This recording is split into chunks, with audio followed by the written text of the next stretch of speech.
भक्त भगवंत गुरु चतुर नाम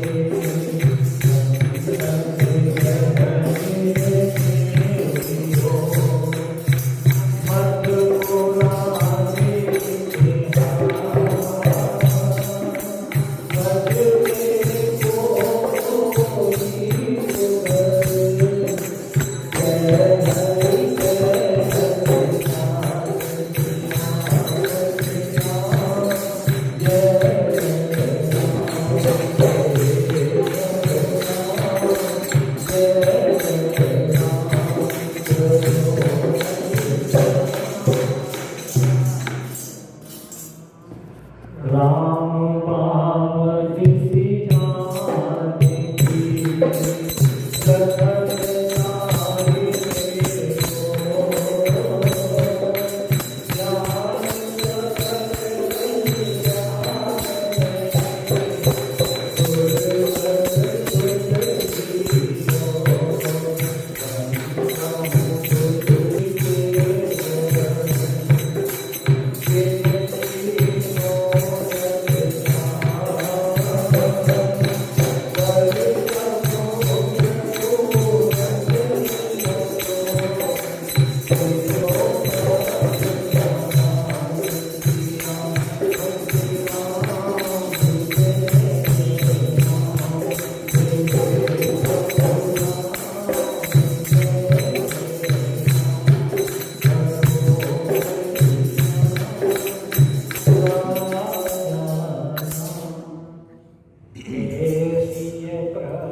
सतत नारी उत्तरकांड के अंतर्गत आप जगदम्बा पार्वती और भोलेनाथ भगवान शंकर के संवाद जो काकभुषुंड जी के भक्ति और उनके शरीर के प्रति जो उनके मन में संशय है उस संबंध में जो उन्होंने प्रश्न किए हैं वो आप सुन रहे हैं।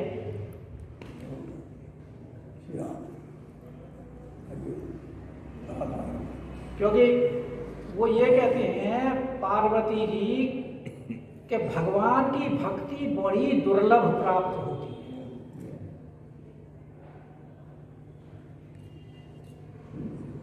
और ऐसी परम दुर्लभ वस्तु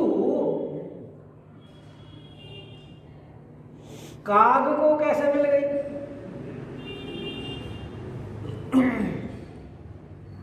एक तो मेरे प्रश्न का इसका जवाब विश्वनाथ मोहि कहेऊ बुझाई। और दूसरी बात यह है कि जो परम ज्ञानवान होता है, गुणों की खान होता है, स्थिर बुद्धि होता है, भगवान के चरणों में जिसका अनुराग होता है,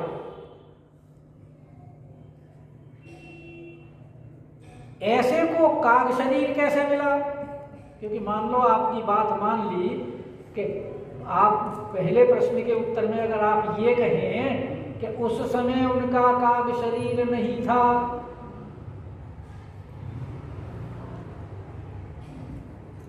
तो फिर काग शरीर उन्हें मिला क्यों?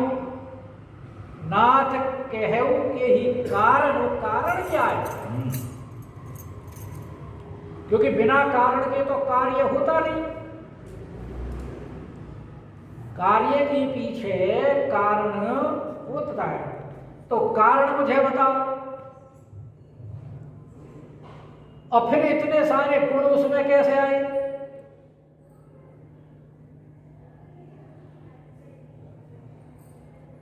और एक प्रश्न और उन्होंने कहा कि गरुड़ जी ऐसे परम ज्ञानवान, क्योंकि अगर तुलनात्मक दृष्टि से देखा जाए तो कागभुसुंड जी से ज्यादा गुण गरुड़ जी में है। माता पार्वती में 4 गुण कागभुसुंड जी के बताए कि राम परायण ज्ञान रत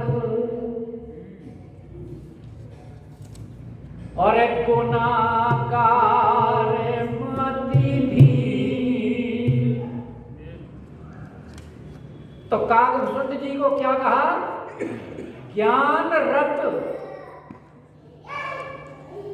यानी ज्ञान में निरत। और गरुड़ जी के बारे में क्या कह रही है कि गरुड़ महाज्ञानी गुण राशि। कागभुसुंड जी तो ज्ञान रती हैं, वो तो महाज्ञानी हैं। और प्रमाण हम सबके सामने है, क्योंकि गरुड़ जी जब चलते हैं, उड़ते हैं, तो उनके पंखों से सामवेद की ध्वनि होती है।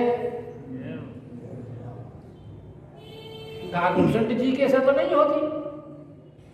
तो जिनके पंखों से वेद की ध्वनि निकलती हो, उनके ज्ञान का तो ठिकाना ही कुछ नहीं। और वो कहते हैं गुण राशि, वो तो गुनागार ही है, ये गुण की राशि है। आगार तो छोटा हो सकता है, राशि तो बड़ी होती है। और मति धीर, तो ये तो मति धीर है। और ये हरि सेवक अति निकट निवासी, ये तो सदैव भगवान की सेवा में रहती है और अत्यंत निकट रहती है। तो जैसा कागभुसुंड जी मति धीर हैं, उनके पास कोई अवगुण नहीं आ सकता, ये भी तो भगवान के निकट निवासी हैं। भगवान के धाम में रहते तो वहां तो किसी अवगुण का कोई प्रश्न ही नहीं है। और यो का फिर ऐसे ज्ञानवान होके भी और कहाँ गए कथा सुनने? कागभुसुंड जी के पास। कागभुसुंड जी के पास कोई कारण तो होगा जो वहां गए, कि इतने बड़े बड़े ऋषि मुनि इत्यादि इस धराधाम के ऊपर विराजित हैं, उनके पास नहीं गए कि सुनी कथा मुनि निकर बिहाई। मुनियों के समुदाय को त्याग दिया और कथा सुनने कहाँ गए? काग ते ही के ही हेतु काग सन जाई। अच्छा, और सबसे बड़ी बात एक और जो बड़ी सुंदर बात कही है मां पार्वती ने, वो कहती है जब दो विद्वान आपस में बैठ करके जब चर्चा करते हैं, या तो हरि भक्त बैठ करके चर्चा करते हैं, तो उन दोनों की चर्चा में जो मंथन से जो रस निकलता है वो भी बड़ा अद्भुत होगा।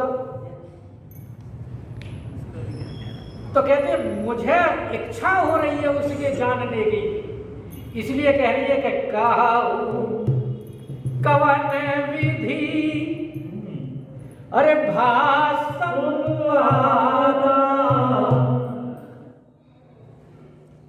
क्यों कि दो हरि कागभुसुंड जी भी राम परायण हैं और गरुड़ जी तो भगवान के सेवक हैं ही हैं। तो उन दोनों के अंदर जो वार्तालाप हुई उसके बारे में भी मुझे बताओ।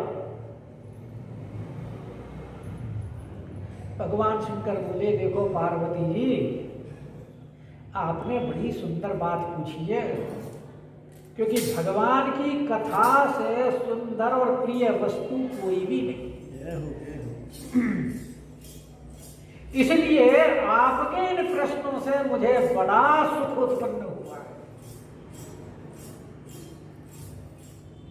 इसलिए आप धन्य हैं, धन्य सती पावन मति गोरी। इससे प्रतीत होता है तुम्हारे इस प्रश्नों से कि भगवान की कथा में आपको कितना आनंद मिलता है और कितनी उसको सुनने में आप लालायित हैं। क्योंकि जिसके हृदय में परम प्रीति होती है उसी के हृदय में ऐसी इच्छा जागृत होती है। इसलिए हम आपको परम पुनीत इतिहास सुनाते हैं। रामकथा पुनीत तो है ही है, लेकिन परम पुनीत इसलिए है कि इसके सुनने मात्र से संसार के जितने भी भ्रम हैं उन सब का निवारण यानी नाश हो जाता है। आगे भूषण जी भी कहेंगे कि जब बहुकाल और करिए सत्य संगा तब हो सब संशय भंगा। यह सत्संग की महिमा है, क्योंकि हरि कथा भी सत्संग में ही सुनने को मिलती है और कहीं आपको हरि कथा नहीं मिलेगी। लोक कथा तो मिल जाएगी सुनने के लिए, लेकिन हरि कथा सत्संग में ही मिलेगी, संतों के पास ही मिलेगी। और संत सिवाय हरि कथा के और कुछ कहना सुनना भी पसंद नहीं करते। अगर उनके पास अगर जाकर के अगर संसार की कथा कहेंगे भी तो कहेंगे भाई हमारा वो भजन का समय हो रहा है, फिर और जब तक सत्संग करते रहोगे उनके साथ में तब तक उनके पास समय समय वार्तालाप करने के लिए। एक बार चैतन्य महाप्रभु दोपहर में प्रसाद पाने के बाद विश्राम कर रहे थे, तो उनका जो सेवक था वो उनके चरण दबा रहा था और महाप्रभु लेटे हुए थे। तो इतने में महाप्रभु जी के जो परम प्रिय पार्षद थे वो आए, तो उन्होंने देखा कि महाप्रभु लेटे हुए हैं। तो उन्होंने सेवक से पूछा, तो बोले कि महाप्रभु विश्राम कर रहे हैं। अब वो सुन करके चल दिए। महाप्रभु लेट रहे, सुन रहे थे कि कौन आए हुए हैं। तो उन्होंने सेवक से पूछा, अरे भाई कौन आया है? तो उन्होंने नाम बताया उनका, वो आए। तो बोले अच्छा बुलाओ बुलाओ बुलाओ। और उनका मेरे नाम विस्मरण हो रहा है, कि मैं कई बार हो जाता है, ऐसे याद नहीं आता। और वो महाप्रभु जी के बड़े अंतरंग थे।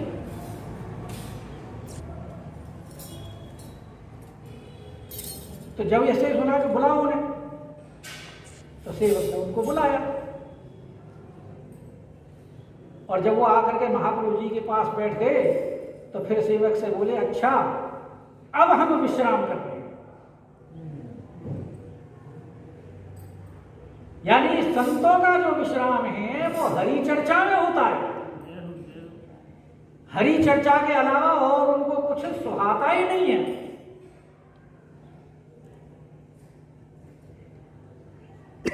तो भगवान भी भोलेनाथ ये कह रहे हैं कि जो हम ये परम पुनीत इतिहास आपको सुना रहे हैं कि इसके सुनने मात्र से जो सुनी सकल लोक भ्रम नाश। और जब तक हृदय के अंदर भ्रम है, संशय है, तब तक भगवान की कथा में विश्वास और श्रद्धा उत्पन्न नहीं होती। तो पहले हृदय के अंदर से संशय और भ्रम का निवारण होगा, तब भगवान की कथा में अनुराग उत्पन्न होगा। इसलिए भगवान शंकर फिर बता रहे हैं कि जब संशय भ्रम नाश हो जाएंगे तो उपजई राम चरण विश्वासा। और जब भगवान के चरणों में विश्वास हो गया, आस्था दृढ़ हो गई, उनके चरणों में समर्पण हो गया, आप शरणागत हो गए, तो जैसे ही आप शरणागत होंगे फिर आपको कुछ करने की आवश्यकता नहीं है, क्योंकि फिर सब करने वाले स्वयं वो बैठे, प्रभु बैठे, क्योंकि उनका प्रण है कि सन्मुख होई जीव कोई जन्म कोटि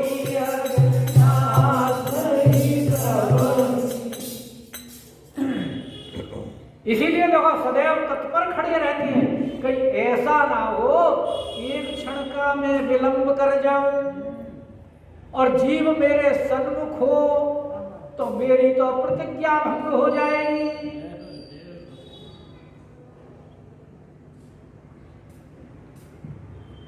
क्योंकि भगवान की तो प्रतिज्ञा है, अपनी चेत सुदुराचारो यो माम भजति अनन्य भाव। अगर कोई दुष्ट से दुष्ट हो, अगर वो एक बार आ गया बस फिर तो मैं उसे छोड़ता नहीं। इसीलिए भगवान की जो शरण में आ जाता है कि उपजई राम। कथा सुनने में कितने लाभ हैं, ये भगवान शंकर स्वयं अपने मुखारविंद से बता रहे हैं। क्यों उपजई राम चरण विश्वासा और भवानी निंदारे कोई प्रयास नहीं करना, सिर्फ एक बार भगवान के चरणों में। तो भगवान शंकर कह रहे कि जैसे आपने प्रश्न किए हैं ऐसे ही प्रश्न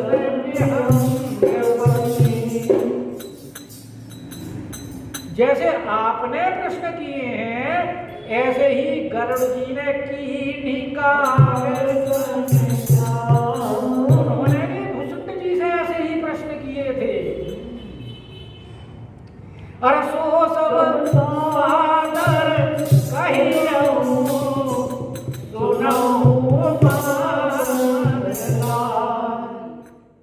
अब मैं वो आपको आदर पूर्वक कहता हूं। इसलिए हे पार्वती जी, इनको सुनने के लिए आप अपने मन को स्थिर करें, ध्यान पूर्वक सुनिए।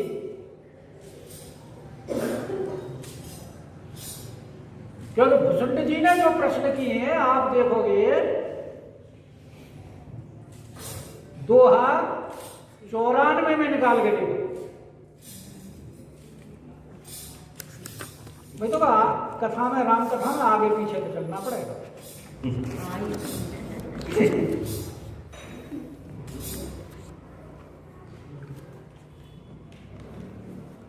देखो गरुड़ जी कह रहे हैं कि तुम्हें सर्वज्ञ, जैसा पार्वती जी ने उनके लिए कहा है, भुसुंड जी के लिए 4 उनमें गुण बताए हैं, ऐसे यहाँ गरुड़ जी भी उनके गुण बता रहे हैं कि तुम्हें सर्वज्ञ सब कुछ जानने ज्ञाता हैं और अंधकार माया से परे हैं, तम पारा। अरे सुमति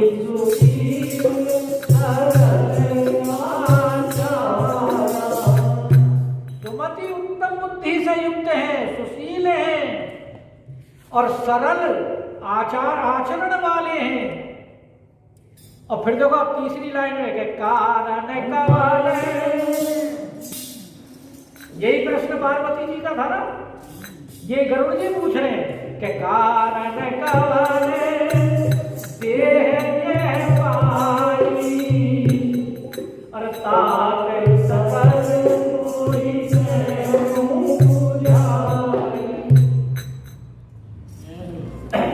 और तीसरा कि ये राम कथा उनको मिली कहां से, तो कह रहे राम चरित, पार्वती जी ने भी यही प्रश्न किया ना, राम चरित सुंदर स्वामी और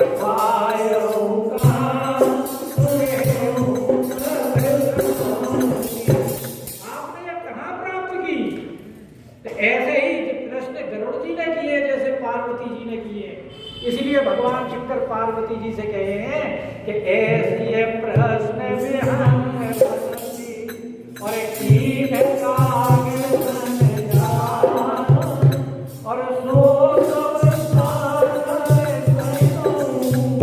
अब वो एक कहूंगा पर अभी नहीं कह रहा। कहूंगा का मतलब बाद में कहूंगा, क्योंकि बीच में जो आपने एक प्रश्न अड़ा दिया ना, क्या कि तुमने ये कथा कहां से सुनी, तुम्हें के ही भांति,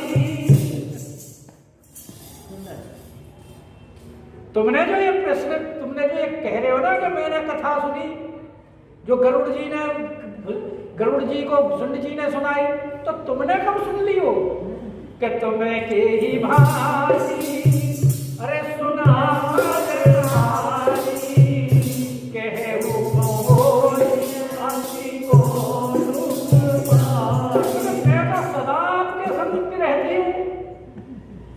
कब मुझे छोड़ करके आप चले गए और कब सुनी आई।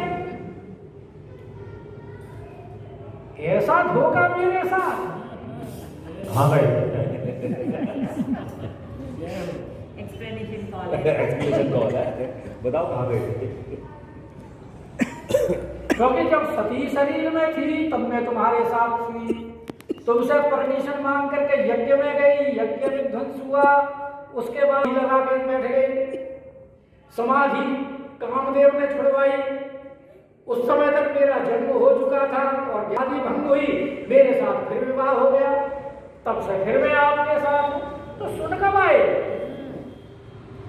भोलेनाथ बोले सबसे पहले तुम्हारे इसी प्रश्न का उत्तर दिए, बाद में और बात काम। तो इसलिए कह रहे हैं कि सो सब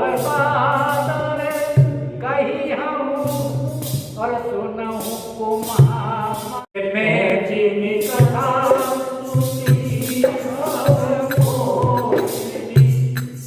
हे पार्वती, मैंने जब ये कथा सुनी, जिस प्रकार सुनी जो जन्म और मृत्यु को छुड़ाने वाली है, इसको सुनने के बाद फिर पुनरपि जननम पुनरपि मरणम नहीं होता।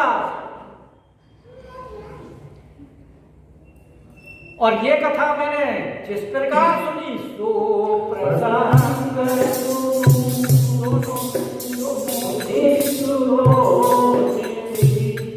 क्योंकि आपके जो प्रश्न हैं वो बड़े सुंदर हैं, आप इसलिए आपका मुखारविंद सुंदर है, आपके मुखारविंद से जो ऐसे प्रश्न निकल के आए हैं जिनसे भगवान की कथा में आपका अनुराग पता चलता है, इसलिए कितना सुंदर आपका मुखारविंद है, इसलिए भगवान शंकर उनको सुमुखी कह रहे हैं।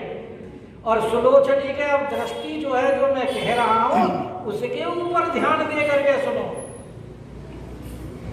कि प्रथम दर्शन तवे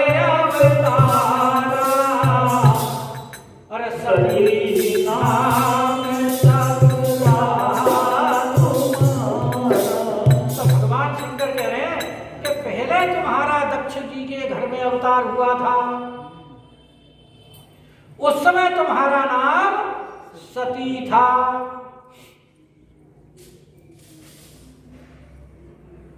और ये जो भगवान शंकर ये बात कह रहे हैं, यही बात नारद जी ने भी कही है सुनैना जी को।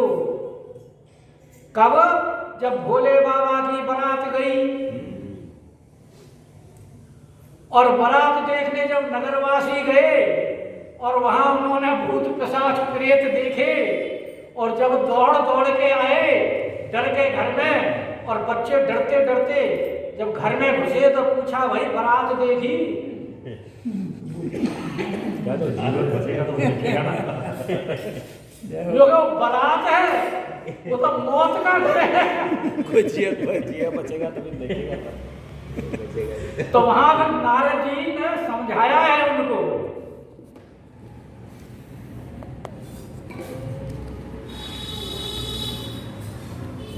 के बाद ये 98 पर है शायद। 97 के नीचे, हाँ? 97 के नीचे अब नारद का बुद्धि समझावा। 97 के बाद 98 का है वो। ना बालकांड 97 का जो है दोनों ये बालकांड में देखो ना। क्या कर रहे हैं उधर बता दो। एकदम ये बालकांड भगवान शंकर का व्यवहार वही है। कौन से कम पे है ना भाई। ये देखो, तब नारद सबही समझावा और पूर्ण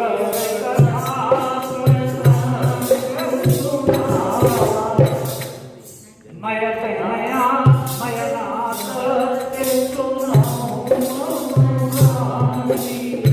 जगदम्बा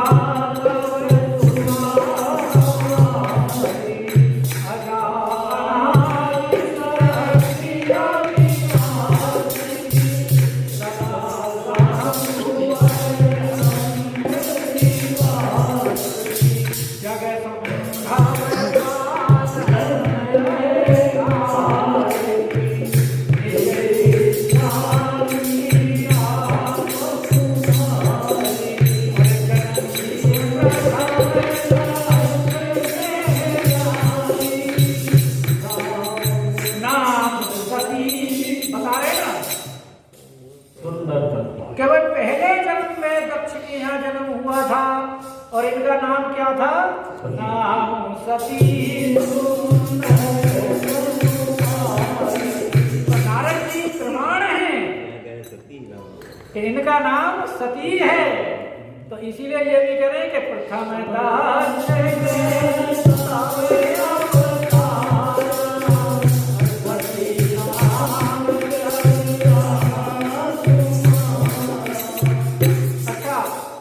भगवान शंकर कह रहे हैं तुम्हारे पहले जन्म में दक्ष के घर में जन्म हुआ था, उस समय तुम्हारा नाम सती था। तो भगवान शंकर अब इनको सती क्यों कह रहे हैं कि धन्य सती पावन मति तोरी, मतलब अब सती नहीं है, पार्वती कह रहे हैं ना यार धन्य सती। तो यहाँ सती का मतलब है, सती का मतलब पतिव्रता।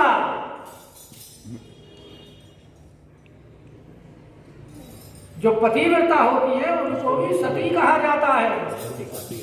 सती अनसुईया। और जानकी जी कह चुकी है इनको, पार्वती जी को, पति देवता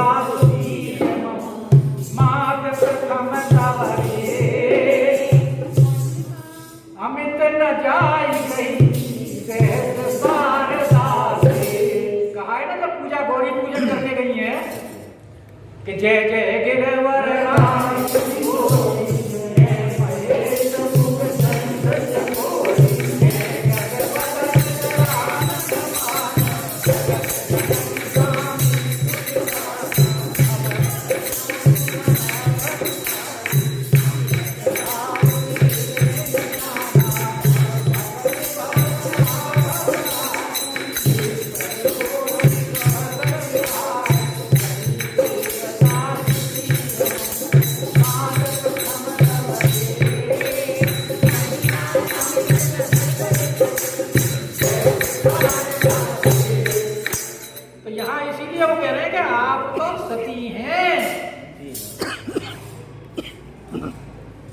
धन्य देश जहाँ पे सुरसरी और धन्य नारी पतिव्रत अनुसरी।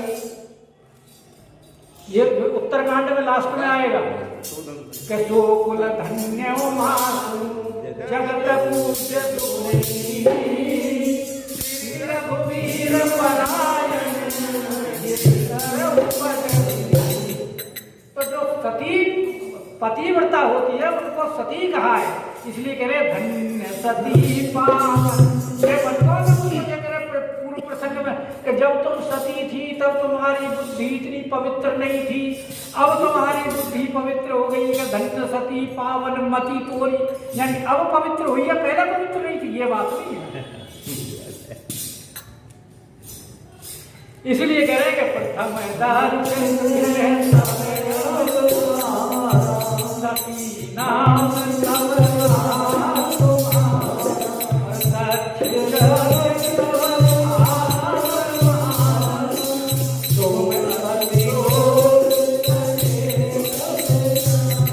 क्योंकि हमारे मना करने पर भी तुम दक्ष के यज्ञ में चली गई थी। हमने तो बहुत समझाया, बिना बुलाए नहीं आना चाहिए। उठा करके देख लेना ना बालकांड के 63, 64, 65 में 2 सारा प्रसंग वहां मिल जाएगा। अब क्योंकि अब समय नहीं है, नहीं तो वहां से भी खोल के सुना देते। और यो क्या मान नहीं है, वहां तुमने वहां देखा कि हमारा यज्ञ में कोई भाग नहीं है, तो तुम्हें अपना अपमान महसूस हुआ। तुम्हारे पिता भी तुमसे नहीं बोले, तुम्हारी बहन भी मिली तो तुम्हारे से हंस करके उन्होंने एक तरह से मजाक उड़ाया। एक माफ जरूर अवश्य मिली, लेकिन जब तुमने हमारा अपमान देखा तो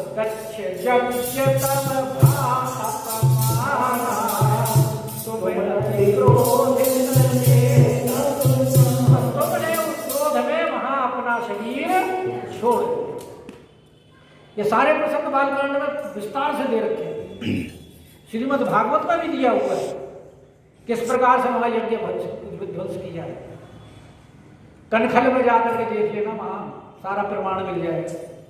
हरिद्वार के पास वहीं तो हुआ था, वही हुआ। अरे मम अचु अनुचरण और फिर किस प्रकार हमारे जो अनुचर हैं वीरभद्र इत्यादि, उन्होंने किस प्रकार वहां यज्ञ ध्वंस किया था। और जो ऋषि हंसे थे या जिसने जैसे जैसे भगवान शंकर के प्रति अपमान सूचक अपनी प्रतिक्रिया व्यक्त की थी, उनको वैसे वैसे दंड दिया। पूसा के तो सारे दांत तोड़ दिए, उसने दांत दिखाई थे ना, इसलिए आज तक पूसा पिसा हुआ ही खाते हैं, क्योंकि दांत ही नहीं है, खाएंगे।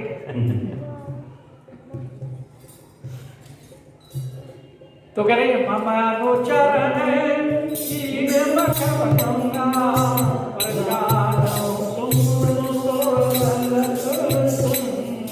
और तुम तो ये सारी बात जानती हो, क्योंकि आप तो जाति स्मर हैं। जाति स्मर उसको कहते हैं जिसको अपने पूर्व जन्मों की याद रहती है, और माता पार्वती को तो अपने सारे पूर्व जन्मों की याद है। तो इसलिए आपको तो ये सब बताने की आवश्यकता नहीं है, आप तो ये सारे प्रसंग जानती है कि जानूं तुम तब यति सोच अरे भयऊ मन मोरे अरे दुखी भयऊ वियोग प्रिय तोरे। और जब आपसे मेरा बिछोह हुआ तो मेरे हृदय में भी बड़ा दुख हुआ। अब भगवान यहाँ देखो गीता की वो वाणी सिद्ध कर रहे हैं, कौन सी? ये यथा नाम प्रपद्यन्ते तांस तथैव भजाम्य हम। जो मुझको जैसे भक्ताए मैं भी उसको वैसे ही भजता। इसलिए भगवान शंकर कह रहे कि तुमने हमारे सोच में और अपना शरीर त्यागा था, तो इसीलिए उसी में हम भी उसी प्रकार दुखी भयऊ अरे वियोग प्रिय तोरे, यानी हमारे हृदय में भी तुम्हारे लिए किसी प्रकार कोई भी प्रेम में कमी नहीं है। और तुम्हारे वियोग में हमने कैसी हालत बनाई कि सुंदर बनेगी सरित तड़ागा, कि हम उस विरक्त भाव में, वैराग्य में, आपके वियोग में बड़े बड़े स्थानों में, वनों में, पर्वतों में, तालाबों पर, नदियों में देखते, जहां जहां तुम्हारे साथ में पूर्व में लीला की थी वहां वहां हमने विचरण किया, लेकिन तुम्हारे ना होने की वजह से हमें कहीं भी कोई सुख प्राप्त नहीं हुआ। कौतुक देखत मेरा वैरागा, हमारा वैराग्य दूर नहीं हुआ, यानी तुम्हारा जो बिछुआ था हमारे हृदय से वो दुख गया है।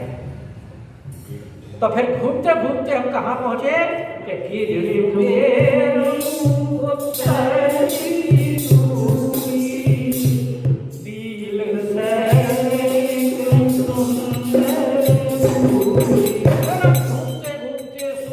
पर्वत की दूर से भी दूर, और वहां एक बड़ा सुंदर नील पर्वत है।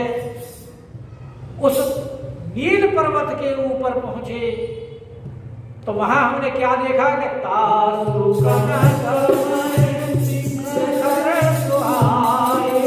उसके बड़े ही सुंदर स्वर्णमय शिखरों को देखा।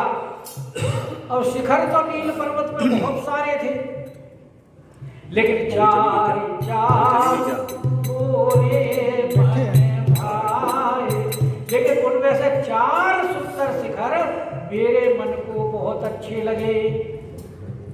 तो उनमें क्या विशेषता थी चारों शिखरों में? कहते हैं पर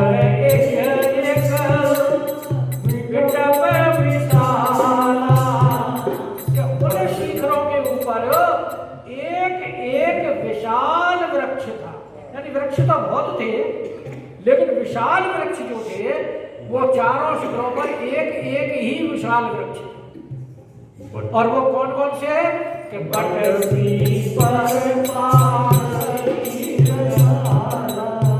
एक बरगद का था, एक पीपल का था, एक पाकर का था, और एक रसाल आम का। और सहरो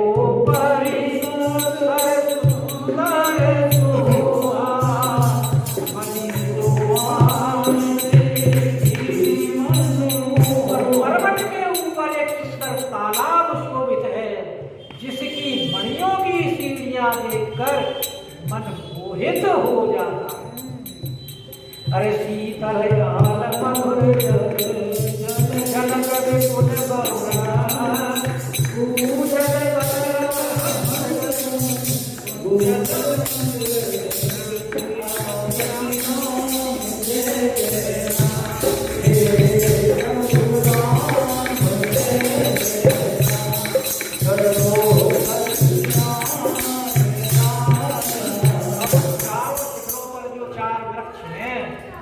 उनकी विशेषता क्या है, ये हम आगामी सत्र में कल और परसों इस यात्रा को आगे बढ़ाएंगे अनीता जी।